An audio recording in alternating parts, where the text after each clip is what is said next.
Hi everyone, welcome to Tarni's kitchen and greenery. ఈరోజు మన recipe కాళ్ళకూర. చాలా ఈజీ ప్రాసెస్ అండి. కరెక్ట్గా 20 మినిట్స్లో మనకి కర్రీ అయిపోతుంది.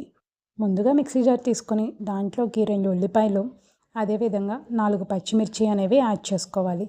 ఇలా యాడ్ చేసుకొని వీటిని మెత్తని పేస్ట్ లాగా చేసుకోవాలి. ఇప్పుడు కుక్కర్ అనేది తీసుకుని దానిలోకి 2 టేబుల్ స్పూన్ల ఆయిల్ అనేది యాడ్ చేసుకోవాలి. ఆయిల్ హీట్ అయిన తర్వాత దాంట్లోకి దాల్చిన చెక్క, లవంగాలు, షాజీరా వేసుకుని కొద్దిగా ఫ్రై చేసుకోవాలి. ఇది ఫ్రై అయిన తర్వాత ముందుగా పేస్ట్ చేసుకున్నటువంటి ఆనియన్ చిల్లీ మిశ్రమాన్ని వేసుకొని పచ్చివాసన పోయే వరకు ఫ్రై చేసుకోవాలి. ఇప్పుడు దీంట్లోకి 1 టేబుల్ స్పూన్ అల్లం వెల్లుల్లి పేస్ట్ అనేది కూడా వేసుకొని బాగా ఫ్రై చేసుకోవాలి. ఇప్పుడు ముందుగా శుభ్రం చేసుకున్నటువంటి కాళ్ళని యాడ్ చేసుకోవాలి. వీటిని ముందుగా ఉప్పుతో మరియు పసుపుతో బాగా వాష్ చేయాలండి. అప్పుడే మంచిగా క్లీన్ అవుతాయి. ఇలా కలుపుకున్న తర్వాత మూత పెట్టుకుని కనీసం ఒక 10 మినిట్స్ వదిలేయాలి. చూసారు కదా, ఈ విధంగా మరి ఒకసారి కలుపుకోవాలి. మనకి కాళ్ళు ఎప్పుడు లేతగా ఉన్నవైతే మంచి టేస్ట్ అనేది అనిపిస్తుందండి. దీంట్లోకి 1 టేబుల్ స్పూన్ పసుపు, రుచికి సరిపడా ఉప్పు, అదేవిధంగా రుచికి సరిపడా కారం అనేది యాడ్ చేసుకోవాలి. మా ఇంట్లో కనుక జలుబు చేస్తే ఫస్ట్ చేసే పని అయితే కాళ్ళ కూర చేయడం, లేకపోతే తలకాయ కూర చేయడం.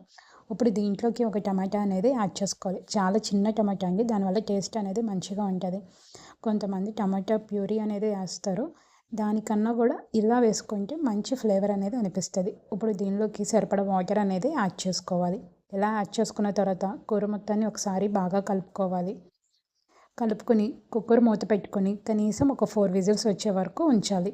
నేను ఇక్కడ లేత కూర తీసుకున్నాను కాబట్టి నాకు 4 విజిల్స్ అనేవి సరిపోయినాయి. అదే కొంచెం కూర అనేది ముదురుగా ఉంటే కనుక కనీసం 5 to 6 విజిల్స్ తెప్పించుకుంటే కానీ మనకి బోన్ అనేది మంచిగా అవుతుంది.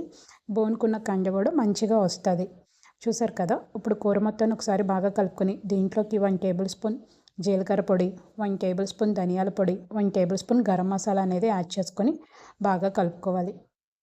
జలుబు చేసినప్పుడు ఈ కర్రీ తింటే ఉంటుందండి, జలుబు దెబ్బకి ఎగిరిపోతుంది.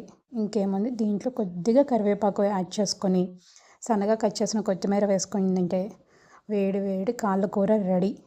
మరి ఇంకెందుకు ఆలస్యం, ఒకసారి ట్రై చేసి చూడండి. మరిన్ని టేస్టీ వంటకాల కోసం, నాన్ వెజ్ వంటకాల కోసం please subscribe my YouTube channel. Like, share and comment also. Thank